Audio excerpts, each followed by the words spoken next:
Alors, je vais essayer de faire un résumé de ce qu'on a déjà vu. Euh, donc, on a d'abord commencé avec un back-end.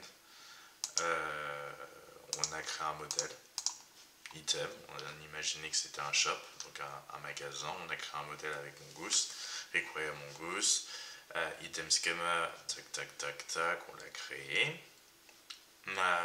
Donc, on a rendu le titre obligatoire, la description obligatoire, le prix obligatoire, l'image obligatoire, en tout cas le lien URL de l'image obligatoire, et le prix obligatoire également, et on a créé donc ce modèle comme quelque chose d'exportable, et mongoose.model, et voilà, ça a été exporté ou rendu exportable. Donc voilà, mongoose model, et là c'est mongoose schema. Ensuite, c'est le seul modèle que j'ai créé. Ensuite, il y a l'application, donc l'app Synapse Express. Donc, on utilise effectivement, c'est un serveur Express. On utilise Mongoose. Là, c'est ce qui permet effectivement d'accéder à ma base de données. Donc, il y a mon mot de passe, machin, machin. Mais c'est pour l'exemple. Ensuite, j'essaie de constater si je constate plutôt que la connexion à MongoDB a réussi. Pardon, j'ai dit Mongoose, mais en fait c'est parce qu'on utilise Mongoose pour se connecter à MongoDB. Et si ça a échoué, ça me met cette information. Je gère tout ce qui concerne le core. Donc voilà, j'aurais pu utiliser effectivement un module core et utiliser app.use et mettre CORS dedans et fermer. Il n'y aurait même pas eu besoin d'écrire tout ça. Mais ce n'est pas grave. On est là. Ensuite, ça c'est mon middleware qui permet de créer effectivement des items. Donc on va tout de suite le mettre en pratique. Donc vous regardez comment il est fait. Il y a une constante item, new item. Donc on prend effectivement la classe modèle qu'on a créée. On met toutes les informations que contient le corps de la requête. Corps de la requête qui est au niveau du front-end dans le main.js, et le corps de la requête, c'est pas celui-ci, ça c'était le get, mais il est là. Donc voilà, on utilise l'API fetch pour créer justement la requête. On met la méthode qu'on utilise, les headers qui sont attendus, le body. Ça, c'est accepté, rappelez-vous, avec le core, c'est accepté à ce niveau-là. Si on regarde dans Access, Control, Allow, Headers, donc il y a Content Type et il y a Accept. Et si on regarde bien là, c'est Accept et Content Type. Donc ça va être considéré comme acceptable, comme headers. Ensuite, body, stringify, title, form, object title. Donc on fait en sorte que ce soit sous format JSON, mais sous format JSON stringifié d'une certaine manière, pour que ça puisse être compris par ça, puisque si on regarde bien le topo, on utilise une application express de JSON, et effectivement, donc si on utilise du JSON, ça veut dire que on attend qu'une requête soit justement et dans son corps des informations avec sous format JSON. Donc voilà. On attend donc tout ce qui est, on va s'intéresser à tout ce qui est contenu dans le corps de la requête. Ça va passer au crible de ce modèle. Donc on attend exactement ça de la même façon avec le même type. Type string, type string, type numbers, type string, required. Donc tout ça, ça doit être de la même, écrit de cette façon pour que ce soit valable. Si c'est valable, ça renvoie une réponse avec un status 201 et un message item self, sinon error avec un statut 400. Donc là, on va tester ça. Tout de suite, on va aller sur Pixabay. Pixabay.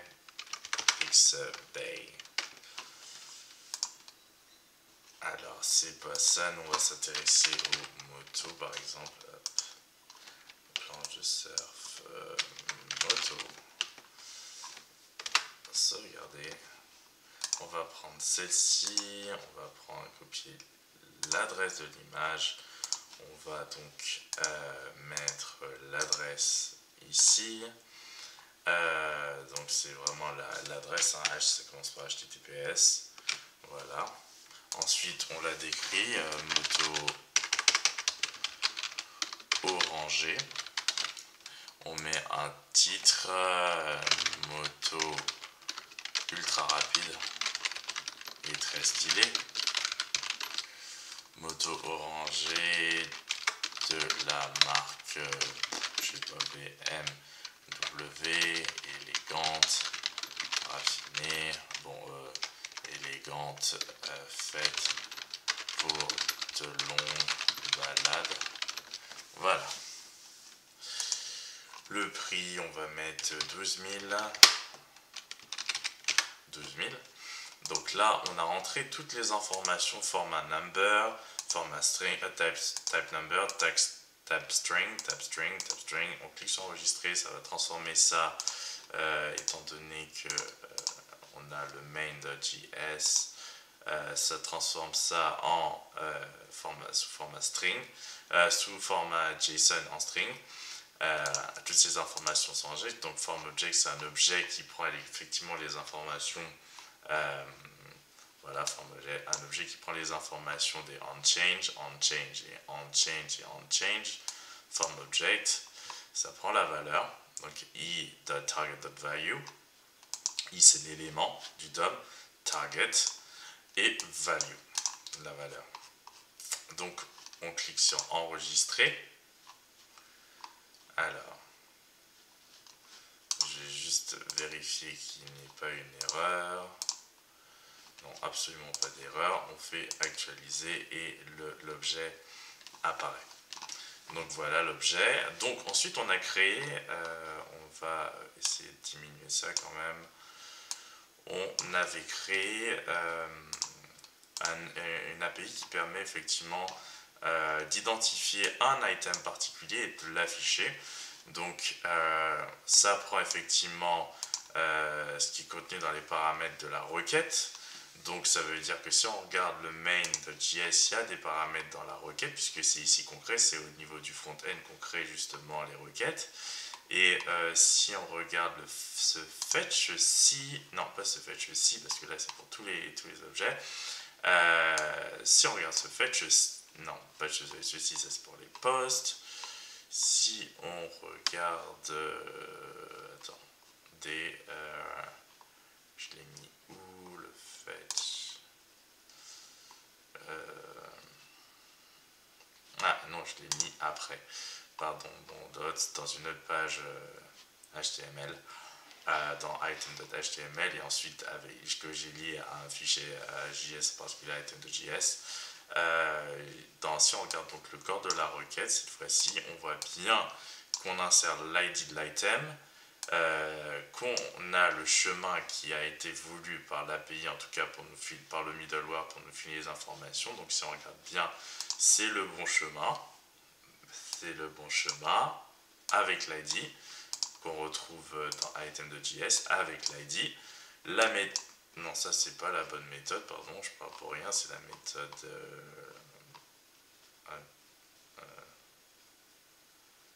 attendez,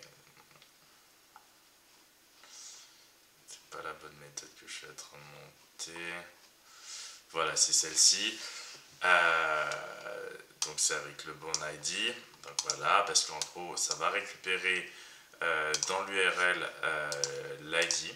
Parce que en gros, ce qui se passe, c'est que je le transfère lorsqu'on clique donc sur index.html. Donc ici, ce qui se passe, c'est que j'ai fait en sorte d'utiliser cette donc on submit, non c'est pas on submit, on change, non c'est pas ça. Mais en tout cas, j'ai fait en sorte d'utiliser cette fonction qui, lorsqu'on lui donne une valeur en paramètre qui est l'ID d'un élément particulier, l'élément sur lequel on clique, va transporter cet ID dans l'URL de la page qui va être affichée ensuite grâce à windows.location. L'ID va être transporté, donc je vais agrandir ça. Si je clique dessus, l'ID est transporté, comme c'est écrit, mince, hop, comme c'est écrit ici, non pas ici, pardon, comme c'est écrit non, c'est pas ça non plus. Comme c'est écrit ici, ID, alors j'ai rajouté point d'interrogation, ID égale. Donc on retrouve le point d'interrogation ID égale et j'ai mis l'ID. Et vu que c'est transporté, une fois que l'information est transportée, je peux la récupérer sur cette page parce que ça nous y amène. Et cette page est liée à un fichier item.js. Et dans ce fichier item.js, j'ai dit que dès le départ, ce qui se passe, c'est qu'on chope l'URL, new URL, on transforme, on utilise la classe URL, on transforme page URL qui est en réalité l'URL du document, on transforme en instance de la classe URL.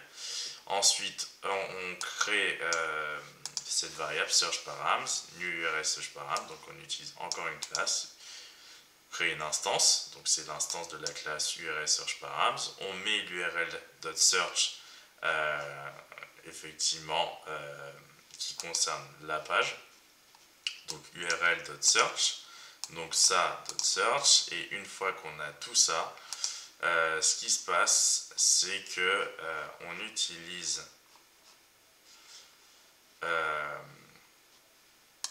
search.param as ID. On regarde s'il y a un ID en quelque part, si c'est écrit ID.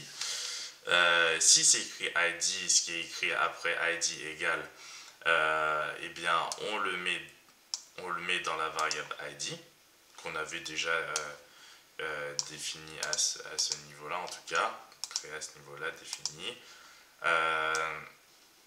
Donc on met dans cette variable l'information, donc ça correspond à l'ID qu'on voit ici, absolument. Et une fois qu'on a l'ID, on peut faire une requête particulière pour donc un item particulier grâce à l'ID.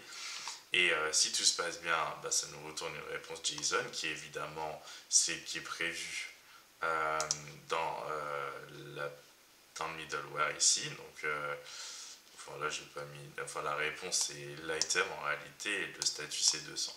J'aurais pu mettre une autre réponse, par exemple, je vous amène l'item, machin, machin. Mais bon, en fait, voilà, la réponse c'est l'item en particulier, avec toutes ces informations. Et si tout se passe bien, donc la réponse à ça, c'est une promesse également. Et donc, on peut rajouter un then juste après. Et là, ça crée tout ceci, tout ce que vous pouvez voir. Là, tout est créé en fonction de la réponse à la requête. Ça crée effectivement une nouvelle image. Ça crée ensuite de nouvelles divs, etc., jusqu'à tout présenter. Et donc voilà. Donc un élément que ça crée, c'est le bouton. Donc ce bouton supprimer. New delete button on click, et donc ça provoque l'utilisation d'une fonction. Donc alors, pourquoi je l'ai mise comme ça? Bon, en fait non, c'est bon, il n'y a pas de souci, c'est pas grave. Donc je l'ai mise comme ça. J'aurais pu créer la fonction à l'extérieur et utiliser par exemple le même modèle qu'ici. En fait là j'ai pas défini la fonction ici, mais j'ai défini à l'extérieur de tout ça. Donc j'ai dû définir edit item, je pense que c'est cette fonction. Hop, donc voilà, je l'ai défini à l'intérieur, mais je l'ai appelé à ce moment là au niveau du clic, au moment de cet événement. Voilà, display edit form item and new item.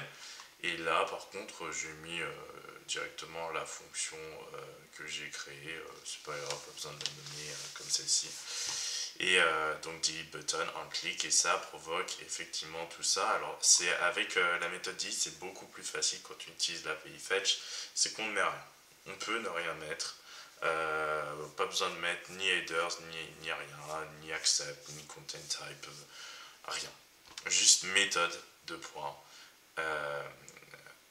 one quote, delete one quote, et puis c'est lancé. Ensuite, étant donné que c'est une promesse, on met un then, on peut mettre un deuxième then, parce que moi j'ai envie que ça retourne vers la page principale quand l'item il est détruit. Donc là on peut le modifier d'ailleurs. Donc ce qui s'est passé, donc c'est la fonction edit form dont je parlais. Donc ça c'est la fonction qui display, mais ensuite il y a la fonction qui edit, un peu plus là. Donc edit form, on utilise la méthode put.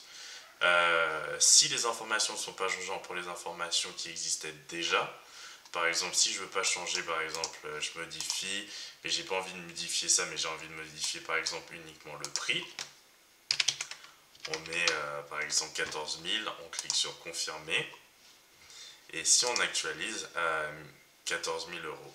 Mais les informations étaient reprises parce que j'utilise du ternaire qui me permet de dire s'il n'y a rien qui a été rempli à ce niveau-là, par exemple, tu mets l'information item price qui existait déjà dans la base de données, qui a été récupérée quand notre requête a récupéré item, par exemple notre requête get. Voilà. Et ainsi de suite, et ainsi de suite. Donc par contre, donc on peut faire annuler, ça enlève du DOM tout ce qui avait été créé par rapport à ça, l'edit form. Et on va supprimer donc en utilisant la méthode delete celle-ci. Pas celle-ci, celle-ci. Voilà, vraiment l'API fetch toujours. Et voilà, c'est la plus petite des API, le plus petit créateur de requêtes, on va dire, de ce truc.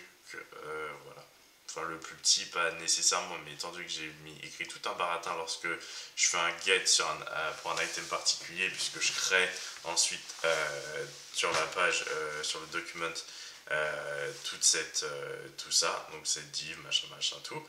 Mais par contre, si on fait supprimer, ça nous ramène vers la page d'accueil, et la page d'accueil ne contient plus, effectivement, puisqu'elle a chargé au moment de son chargement la fonction get pour tout ce qui est contenu dans la base de données. Si on regarde la base de données, elle ne contient plus rien alors qu'elle contenait juste avant quelque chose. Donc je vais vous montrer qu'elle contient des choses. En réalité, cette base de données, donc ce qui va se passer, c'est que hop, on va faire ça en live, on va recréer un élément, on va remettre l'URL. Voilà, moto, orange, super rapide, prix 20 000, à chaque fois on augmente, 20 000, on enregistre, si on charge, ok, et si on recharge, on voit hop, que l'élément est apparu. D'ailleurs, peut-être qu'il était déjà apparu. On va essayer d'en créer un autre. On va choper une autre moto. Non, une voiture. On va prendre celle.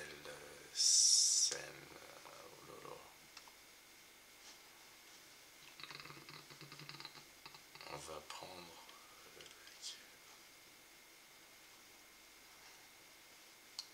Par exemple, ceci. Copier l'adresse. Bon, on peut laisser ça là. Coller. Voiture de luxe. Super rapide. Ultra puissante. Un prix 50 000. Non, 150 000. On fait enregistrer. Et donc on voit bien qu'il faut actualiser la base de données pour que ça nous affiche les deux éléments. Donc le nouveau élément, voiture de luxe, machin, machin. Et donc si on actualise, maintenant on a effectivement les deux éléments qu'on peut modifier. Si on clique dessus, on voit l'image en grand. Et si on veut modifier les informations, on le peut. On peut changer effectivement, par exemple, l'image. On va en sélectionner une autre. Par exemple, ok, voiture. Bon, c'est plus trop une voiture de luxe si je la prends. Bon, c'est pas grave, c'est pour l'exemple. Copier l'adresse, coller, confirmer. Si on actualise, on n'a plus la même image. Si on revient là et qu'on réactualise, on n'a plus la même image également. Donc voilà, c'est aussi simple que ça. Donc on a créé effectivement le CRUD. Donc delete, put, get, dans le sens on trouve un seul élément et post. Maintenant on va essayer de faire des choses relativement aux images, comment télécharger des images notamment. Donc voilà.